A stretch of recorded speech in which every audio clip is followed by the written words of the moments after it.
जय हिंद। अभी तक तो आप पढ़े होंगे कि दुनिया में केवल 7 महाद्वीप है। आज समझते हैं 8वां महाद्वीप कौन है और अफ्रीका महाद्वीप 2 भाग में कैसे टूट जाएगा। देखिए, महाद्वीप किसे कहते हैं उससे पहले आपको आइलैंड यानी द्वीप समझना पड़ेगा।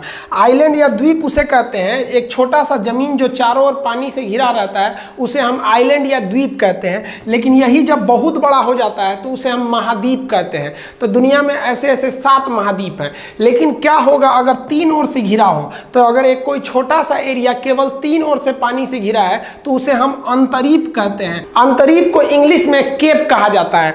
अगर यही अंतरीप बहुत बड़ा हो जाए, जैसे यहाँ देखिए ना, इंडिया कितना 3 ओर से पानी से घिरा है लेकिन काफी बड़ा है, तो इसे हम प्रायद्वीप या पेनिनसुला कहते हैं। तो इंडिया 4 ओर से नहीं घिरा है, 3 ओर से घिरा हुआ है, तो इसे हम छोटा तो है नहीं कि इसे हम अंतरीप या केप कहें, ये बहुत बड़ा है। अब मैप में छोटा दिख रहा होगा क्योंकि इतने में पूरी दुनिया को हटाना है। तो ये हमारा जो इंडिया है ये एक तरह का प्रायद्वीप है, लेकिन इसे हम उपमहाद्वीप भी कहते हैं। इसको समझते हैं क्या होता है इस सब में अंतर। देखिए, दुनिया में मेनली 7 महाद्वीप हैं जो बहुत बड़े बड़े। देखिए, दुनिया में कुल 7 महाद्वीप है। महाद्वीप मतलब बहुत बड़ा एरिया जो पानी से घिरा हो, जिसमें सबसे नंबर 1 में हम लोग इसमें है लोग भैया एशिया। ये सबसे बड़ा महाद्वीप है एशिया। इसे सभ्यता का पालना कहा जाता है क्योंकि सब मानव यहीं पे आए थे। दूसरे नंबर एरिया वाइज में अफ्रीका आता है। अफ्रीका को हम मानव जाति का पालना यानी cradle of the Mankind, cradle मतलब पालना। मानव सबसे पहले कहां पर आया था? तो अफ्रीका में इसका प्राचीनतम सोर्स है। लेकिन सभ्य मानव, वो आदि मानव थे, नंगे घूमते थे। और ये जो सभ्य मानव जो आए थे वो एशिया में आए थे। यहीं पे कई ज्यादा सभ्य मानवों के समूह को सभ्यता कहते हैं। जैसे आप मेसोपोटामिया की सभ्यता, सिंधु घाटी की सभ्यता, हांगो नदी की सभ्यता, पीली नदी की सभ्यता, ये सभ्यता आप सुने होंगे। तो सभ्यता का पालना, क्रेडल ऑफ द सिविलाइजेशन, वो एशिया को कहते हैं और मानव जाति का पालना अफ्रीका को कहा जाता है। तो एरिया के हिसाब से सबसे बड़ा आपका हो गया एशिया, दूसरे नंबर पर हो गया अफ्रीका। ये नक्शा के हिसाब से याद करते चलेंगे। अब आते हैं अमेरिका की ओर। तो देखिए, किसी भी नक्शा में ऊपर का एरिया उत्तर होता है, नीचे का दक्षिण यानी नॉर्थ और साउथ। इस साइड में हो जाएगा वेस्ट, इधर हो जाएगा ईस्ट यानी पश्चिम और पूरब। तो जो अमेरिका है वो 2 है। ऊपर वाला हो गया उत्तरी अमेरिका और ये हो गया आपका दक्षिणी अमेरिका। तो ऊपर वाला उत्तरी, नीचे वाला दक्षिणी। तो डोनाल्ड ट्रंप किसके हैं भाई, उत्तरी के कि दक्षिणी के? तो बहुत लोग जवाब दे देते हैं उत्तरी अमेरिका के। अरे भाई, अगर हम कहें कि एशिया का प्रधानमंत्री कौन है तो थोड़ी ना पॉसिबल है। प्रधानमंत्री या राष्ट्रपति तो देश के होते हैं। तो देखिए, उत्तरी अमेरिका एक पूरा महाद्वीप है। इस महाद्वीप में एक देश है जिसका नाम है संयुक्त राज्य अमेरिका, उसके राष्ट्रपति हैं डोनाल्ड ट्रंप।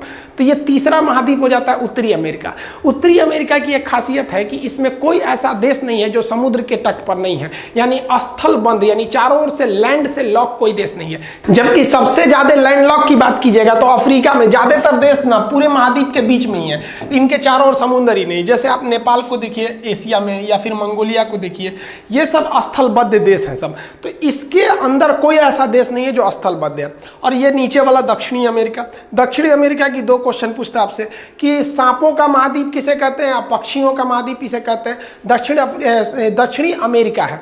अब इसके बाद जो 5वां नंबर पे आता है वो अंटार्कटिका आता है। अंटार्कटिका महाद्वीप साइज वाइज 5वें नंबर पे आता है। आप नक्शा के हिसाब से साइज भी याद करेंगे, इधर देखेंगे तो एशिया, अफ्रीका, उत्तरी अमेरिका, दक्षिणी अमेरिका, और इसके भी नीचे जाएंगे तो ये अंटार्कटिका है। अंटार्कटिका पूरी तरह से बर्फ से जमा हुआ है। इसे हम लोग विज्ञान के लिए समर्पित, यहाँ परमानेंट कोई नहीं रह सकता है, आप वैज्ञानिक भेज सकते हैं। इसे हम गतिशील महाद्वीप कहते हैं क्योंकि बर्फ पिघलते रहता है, इसलिए ये आगे पीछे हो जाता है। तो ये हो गया आपका 5वां। 6वां नंबर पे आता है यूरोप महाद्वीप। ये भी तो ये भाई सबसे विकसित है यूरोप महाद्वीप। छोटे छोटे देश ही हैं बट काफी ज्यादा डेवलप हैं यूरोप महाद्वीप। अब जो 7वां नंबर पे आता है, जिसके बाद विवाद चालू हो गया, सबसे ज्यादा यही है, इसको लोग ऑस्ट्रेलिया कहते हैं। एक्चुअली ये पूरा एरिया ना ओशिनिया कहलाता है। ओशिनिया महाद्वीप जो हो गया ये आपका सबसे छोटा में हो गया, यहाँ पर ये 7वें नंबर पे चला है। ये सबसे छोटा है। इसके कई पार्ट है ओशिनिया के, अगर आप देखेंगे तो ये आपका एशिया हो गया, ये अफ्रीका, ये उत्तरी अमेरिका, दक्षिणी अमेरिका, अंटार्कटिका, यूरोप, और ये पूरा का पूरा ओशिनिया वाला एरिया। ओशिनिया में 4 ग्रुप आते हैं, जिसमें आप देखे होंगे ऑस्ट्रेलिया को, सबसे बड़ा है ऑस्ट्रेलिया। इसके ऊपर वाला ग्रुप होता है आपका माइक्रोनेशिया, उसके नीचे मेलानेशिया और इस साइड में पॉलिनेशिया। ये छोटे छोटे द्वीपों के समूह हैं।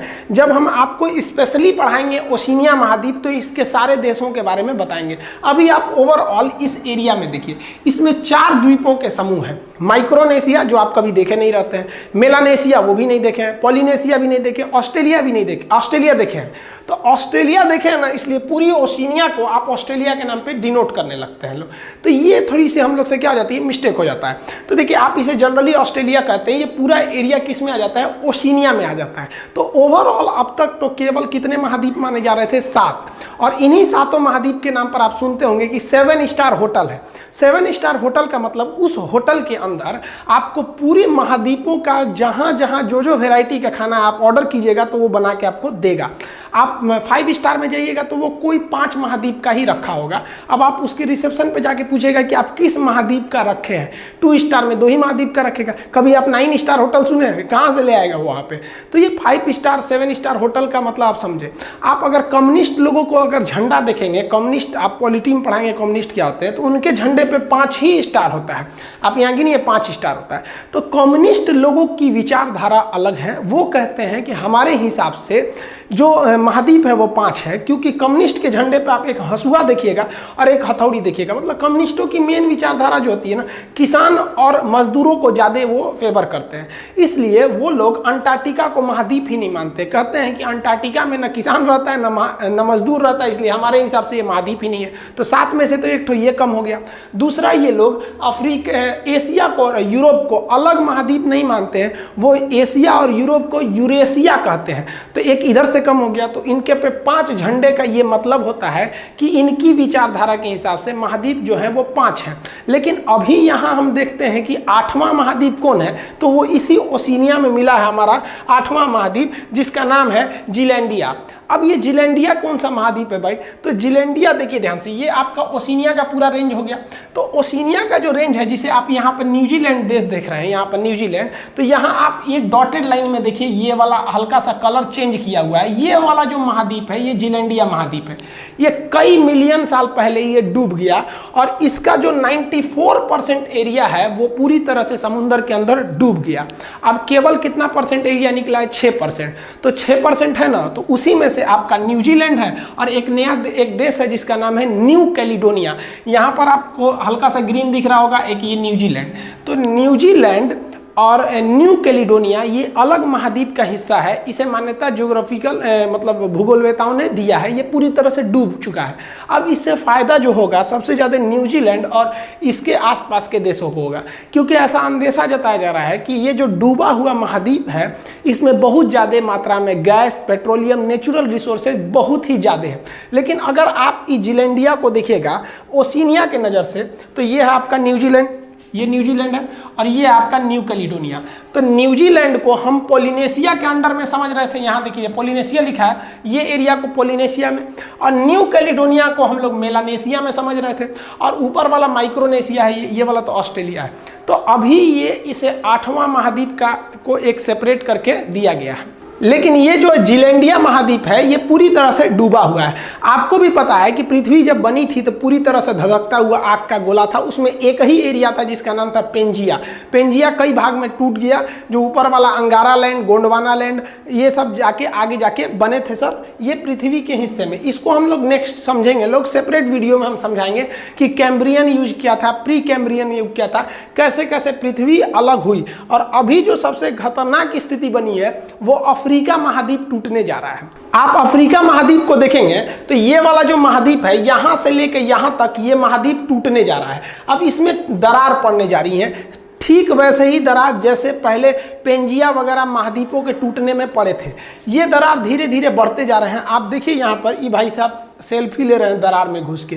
ये दरार दिन पर दिन बढ़ते जा रहा है और आने वाले 8 से 10 हज़ार साल बाद ये जो अफ्रीका का ये पूर्वी एरिया है, ईस्टर्न एरिया, ये वैसे ही अलग हो जाएगा जैसे 2.5 लाख साल में ये जो आपका द्वीप है मेडागास्कर, ये एकदम इसमें सटा हुआ था। अगर आप देखिएगा तो जितना एरिया ये अंदर धंसा है उतना ही एरिया ये बाहर निकला। अगर आप इसमें फिट करेंगे ना तो ये इसमें फिट हो जाएगा।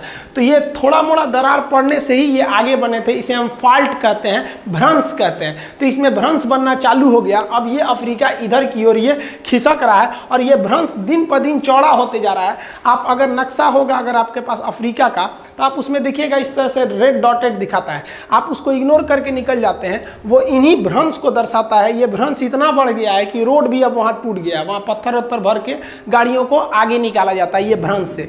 और यही भ्रंश बहुत साल पहले जब था तो इंडिया भी तो यही था, इंडिया वहाँ थोड़ी था, इंडिया अफ्रीका में था और अफ्रीका के बाद इंडिया वहाँ गया है। ये है आपका मेडागास्कर। मेडागास्कर के पास इंडिया था, इंडिया का निचला भाग, और ये मेडागास्कर जो यहाँ देख रहे हैं अफ्रीका में, यहीं से वो दरार पड़ते पड़ते धीरे धीरे धीरे धीरे जाते हुए इंडिया का जो साउदर्न पार्ट है वो यहाँ से गया है।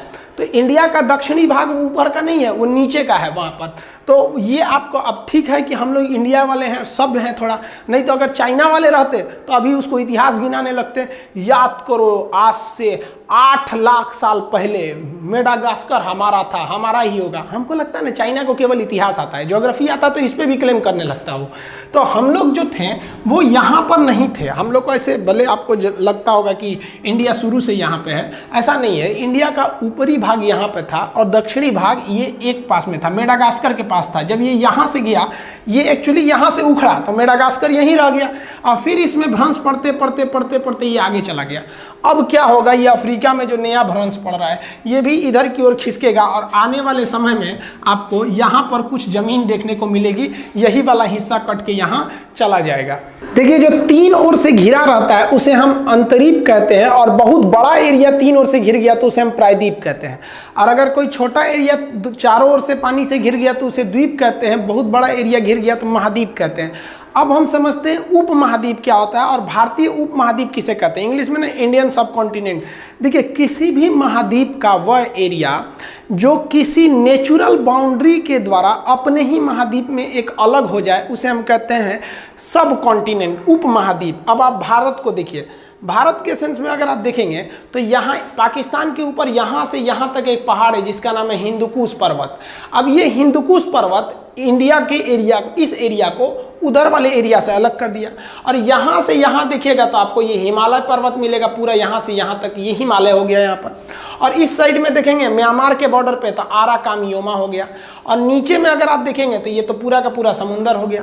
तो आप एशिया महाद्वीप में आप इंडिया के कुछ पड़ोसी देशों को देखेंगे तो वो अपने महाद्वीप में से ही एक नेचुरल बाउंड्री से अलग होते हैं, तो इनके ग्रुप को हम कहते हैं उप महाद्वीप। इसमें आता है इंडिया, पाकिस्तान, अफगानिस्तान नहीं आएगा, वो बाउंड्री के उस पार है, और श्रीलंका भी नहीं आएगा क्योंकि ये समुंदर के उस पार है, मालदीव भी नहीं आएगा, भले ये लोग पड़ोसी हैं। तो श्रीलंका, पाकिस्तान, और इस साइड में देखेंगे तो नेपाल, भूटान और बांग्लादेश, इन 5 को मिला दीजिएगा ना अगर आप यहाँ से, तो इनको मिला देने से क्या बन जाता है, भारतीय उपमहाद्वीप। इस प्रकार भारतीय उपमहाद्वीप में भारत, पाकिस्तान, नेपाल, भूटान, बांग्लादेश ये 5 आते हैं। अब भारतीय उपमहाद्वीप में अक्सर पूछता है श्रीलंका आता है कि नहीं भाई, तो इनको छोड़ के सब आ जाते हैं भारतीय उपमहाद्वीप में। हालांकि आपको हम तो क्लास में पढ़ाए हैं कि सार्क में कितने आते हैं सब, नीचे के देश में को हम क्या कहेंगे, सार्क। इधर वालों को कहते हैं साउथ ईस्ट एशिया यानी आसियान देश। अगर देश की बात करेंगे तो नीचे से देखेंगे तो Maldives, Sri Lanka, Bharat, Pakistan, Nepal, Bhutan, Bangladesh, Myanmar, Thailand, Laos, Cambodia, Vietnam, Malaysia, Singapore, Indonesia, Brunei, Philippine, Timor Leste, चीन, मंगोलिया, उत्तरी कोरिया, दक्षिण कोरिया, ताइवान, जापान,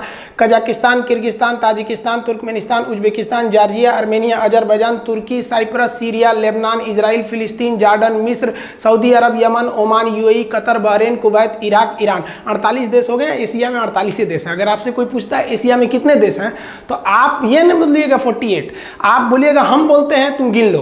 पटना वाले जो स्टूडेंट हैं हम आपको क्लास में भी यही बोलते होंगे कि अगर कोई बोल दिया कि कितने देश हैं, 48 बोल दिए तो ठीक नहीं है, आप बोलिए हम बोलते हैं, तुम गिन लो। पूरी दुनिया के महाद्वीपों के बारे में आपको एक एक चीज याद रहना चाहिए, तभी आपको ज्योग्राफी भी समझ में आएगा, वरना आप ऐसे समझ में नहीं आएगा कौन कहाँ है। और जियोपॉलिटिक्स भी समझ में आएगा अच्छे से कि अभी क्या कौन देश कहाँ पे है और क्या हो रहा है, क्या परिस्थितियां हैं।